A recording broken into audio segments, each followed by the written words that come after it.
నమస్తే, నేను నాగశ్రీ డైరీస్కి స్వాగతం. కేదార్నాథ్ యాత్ర ముగించుకుని ఇప్పుడు మేము బద్రీనాథ్ వెళ్తున్నామండి. బద్రీనారాయణ్ని దర్శనం చేసుకోబోతున్నాము.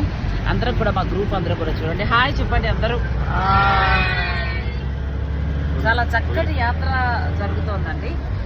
ఇక బద్రీనాథ్ అయితే మేము నైట్ స్టే చేస్తున్న పిపి ఘాట్ నుంచి 70 కిలోమీటర్స్ మా డ్రైవర్ అండి రాహుల్, అతను లేకపోతే అసలు మాకు ఈ జర్నీయే లేదు అసలు. నైట్ అక్కడ స్టే చేసి అక్కడ నుంచి ఇప్పుడు మేము బద్రీనాథ్ వెళ్తున్నాము. ఈ వీడియోస్ అన్నీ కూడా ముఖ్యంగా నేను చెప్పేది ఏంటంటే, బద్రీనాథ్ అలాగే చార్ధామ్ యాత్రకు వస్తున్న వారికి, రాబోతున్న వారికి చాలా బాగా ఉపయోగపడుతున్నాయని నాకు కమెంట్ల రూపంలో తెలియజేస్తున్నారు. నేను ఎప్పటికప్పుడు సిచ్యువేషన్ అందిస్తూ వస్తున్నానండి. బద్రీనాథ్ కూడా వెళ్ళిన తర్వాత ఎంత క్రౌడ్ ఉంది, ఎలా టైం తీసుకుంటాం దర్శనానికి, అన్ని వివరాలు కూడా నేను మీకు అందజేస్తాను.